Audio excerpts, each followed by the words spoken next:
Grazzi ħafna Konrad Tejk anke tal-ħin tiegħek. Mill-ewwel se nsaqsik x'ġalek biex tagħmel riċerka bħal din?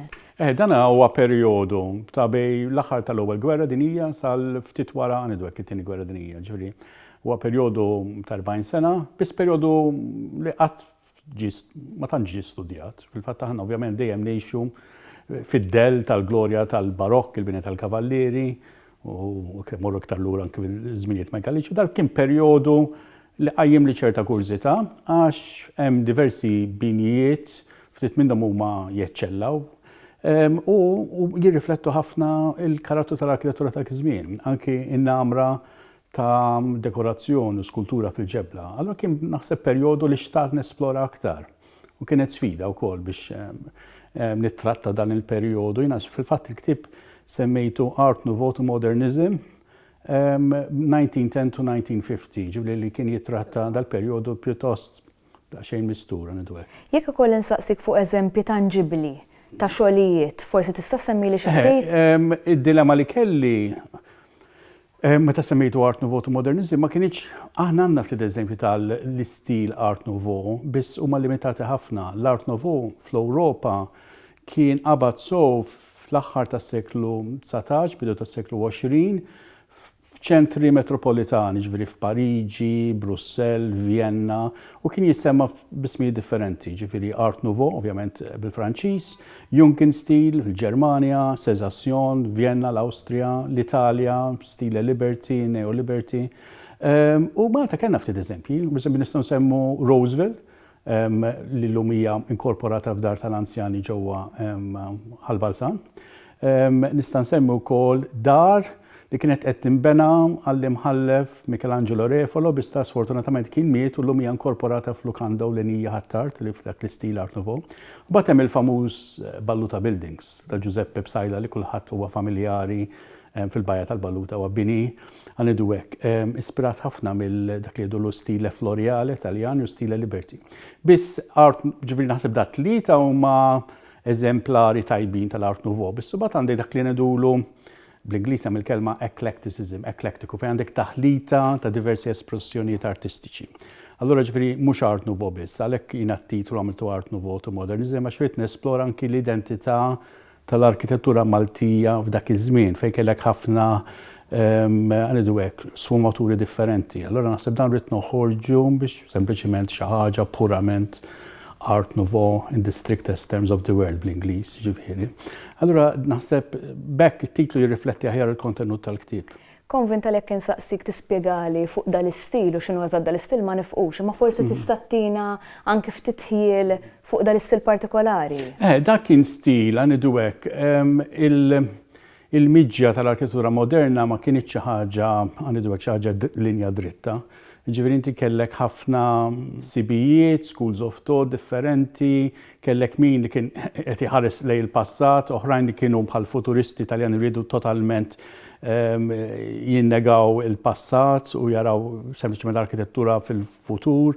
Allura da l-Art Nouveau kien għanidu hekk dak il-moviment isu tranzizzjonali bej stili storici dak ngħidulhom ispirati mill-passat għal viżjoni iktar moderna. Ovvjament kien hemm l-impatt ukoll ta' forom ispirati minn natura, biss ġifri kien mhux fl-arkitettura biss, ġifri dak kien fil-graphic design, fid-disin dak li huwa għanidu disin ta' interior design, industry ġifri anki sempliċement dak li anki huwa street furniture, ġifri jekk tmur il-metros ta' Pariġi ta' eżempji ta' dal-Art Nouveau, ġifri kien moviment iktar milli sempliċement stil tal-arkitettura. Kien stil dak iż-żmien li kien diffuż ħafna, biss peress li aħna Malta daqsxejn fil-periferija, dak li l-Ewropa kif edna dak kien stil li qabad sof fiċ-ċentri urbani l-kbar bħal kif semmej diġà Vienna, Brussell, Pariġi, ma kienx xi ħaġa fil-fatt anki Malta li interessanti dal-espressjonijiet tal-Art Nouveau jew dal-stile Floriale kienu iktar ishom konċentrati f'Taslima, San Ġiljan, Balsan u Attart, mhux daqstant fl-irħula tradizzjonali. Dana huwa riflessjoni wkoll ta' li kien hemm forsi rabta bej anki klassi soċjali ta' żmien, ovvjament trid ħafna flus biex tagħmel ħafna dekorazzjoni fil-ġebla.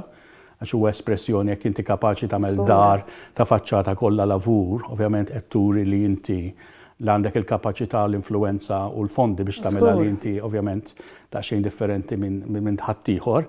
U naħseb li ġiet riflessa wkoll fil-fatt li dawn l-eżempji jinsibuhom iktar f'ċerta postijiet partikolari milli mifruxi ma' Malta kollha. Ir-riċerka fiha l-isfidi tagħha. Forsi xi sfidi li ltqajt magħhom inti li kellek teleb bil-fors waqt li tagħmel da xogħol. Dana in a way kelli l-fortuna li ħafna mill-informazzjoni li ġbarta, speċjalment kelli noqgħod nara applikazzjonijiet tal-permessi tal-bini, dak li durhom building notices, li dawn ħafna minnhom jinsabu fl-Arkivju Nazzjonali ġewwa Santo Spirito Rabat. Allura kelli nqalleb ħafna pjanti u files kbar, u xi kultant tkun ġurnata fejn ikollok suċċess għax issib tagħmel 4 skoperti, ġurnata oħra forsi ma ssib xejn, u tiġbor il-materjal kollu biex tipprova tara min kien l-arkitett, il-perit, il-pjanta kif kienet, min kien il-persuna, l-imprenditur li se jiżviluppa u tiġbor l-informazzjoni kollha li dan proċess li dam isu madwar sentejn, jiġbor l-affarijiet. U bat ovvjament kien hemm ħafna xogħol ta' fotografija kemm mill-lat ta' ċerta binijiet li ntilfu minn kollezzjonijiet pereżempju tal-famuż Richard Ellis u anki fotografija li kien ħafna minna Dr. Charles Palazzo Pardi, fotografija kontemporanja tal-madwar, ġifieri di kienet challenge oħra. Bissu bat faqgħet il-pandemija tal-COVID u kif jgħidu bl-Ingliż kienet daqsxejn a blessing in disguise. Ġifieri kelli l-informazzjoni kollha u kelli sentej biex noqgħod nikteb il-ktieb. Allura bekk speċi timing kien in a way kien feliċi wkoll għax kien żmien tista' tiddedika aktar żmien għall-kitba. Semmejna permessi, semmejna stili differenti, fejn tidħol kreattività fl-arkitettura? Fejn taħseb illi qegħdin bħalissa żidna, naqqasna? Le, għanidu hekk, ma nistax il-kostruzzjoni tal-bini ma tfissirx arkitettura. L-arkitettura hija xi ħaġa aktar nobbli minn sempliċement il-bini.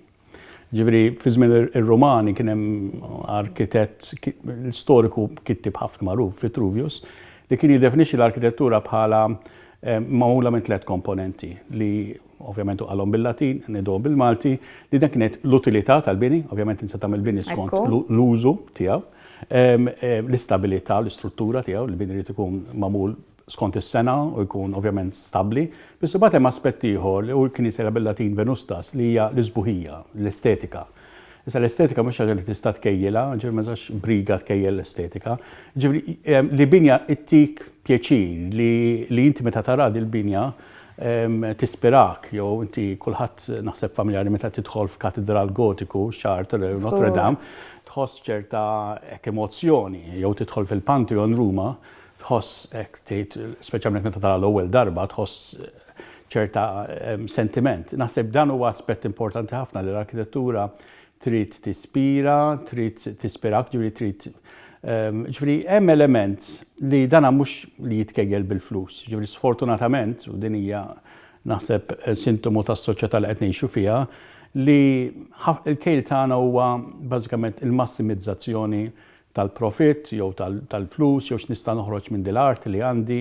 Allura dispeċini ngħid li l-iskala tal-importanza ta' dak li kien il-valur estetiku viżwali m'għadux moti dik l-istess importanza li kien moti tal-perjodu qed insemmu 80-70 sena ilu. Kien hemm element ngħidu pereżempju il-Baluta Buildings, ġifieri dan kien proġett tal-Markiż Scicluna li kien wieħed mill-aqwa l-iktar nies għonja fil-pajjiż, ġifieri meta ngħidu ċisk, il-Markiż Scicluna, u f'dil binja majstuża meta tara imponenti, kull ma kien hemm 20 appartament li huma qishom palazzi fihom in se, ġifieri wara llum tibni blokka bħal dik u kien hemm 20 appartament biss. Ġifieri ovvjament ma għamilix f'karità u għamilha ġifieri b'sens ta' entrepreneurship. Imma kien hemm naħseb din l-idea wkoll li dak iż-żmien li wieħed qed iħalli il-marka ġifieri ħanidu hekk kif se nabad ngħid hija ħanidu hekk espressjoni ta' prestiġju, benevolenza, speċi jiena kontribwixxejt lis-soċjetà, jiena ħloq dil-binja sabiħa sa nibqa' nfakkar għaliha. Ġifieri kien hemm dak l-element ukoll, naħseb kien hemm l-element ta' jien kapaċi nagħmel xi ħaġa u nħalli l-marka tiegħi u fil-fatt ovvjament il-marka baqgħet hemm. U naħseb kienet interessanti ħafna anke l-istorja tal-arkitett. L-arkitett kien daqsxejn figura traġika, ġda Giuseppe Psajla li kien brillanti bħala arkitet, kellu karriera, kien l-arkitett favorit tal-Markis u għamel dil-binja majestuża. Miskin, ftit wara kien hemm proġett li kien hemm qed tinbena dik li jgħidulu brerija tal-birra kien hemm dittilli għamil se jagħmel l-ewwel brewery. U kien hemm inċident ikra ħafna fejn waqgħu żewġ soqfa u mitu 5 ħaddiema u weġġew ħafna nies. U dik kienet traċedja kbira li l-karriera tiegħu hekk kompletament nużda, marret il-baħar kompletament, u di ħallit impatt kbir fuq il-karriera tiegħu. Ġifieri il-figura tiegħu minn personaġġ arkitett li kien daqstant għanidu hekk, anke tara r-ritratti tiegħu fil-ktieb, il-mod kif kien libes isu, dak l-Ingliżi għandhom il-kelma dandy tara bil-kappell, anke l-poża tiegħu, isu xi designer ta' dik l-epoka. U tipprova jiena ħassejt waqt nagħmel ir-riċerka isek qed terġa' it-tjom il-ħajja lura dan nies, dan kienu nies li intesow u li isek jiena almenu bil-sforzi tiegħi nipprova terġa' tihom daqsxejn il-ħajja u l-konoxximent li hemm fil-binja, x'imta tara l-binja tara lilu, biss peress li ntilfu ċerta binjiet xtaqt nerġa' nġeddet il-memorji. Dan ix-xogħol rebaħ il-Premju Nazzjonali tal-Ktieb, xi tfisser għalik dil ħaġa?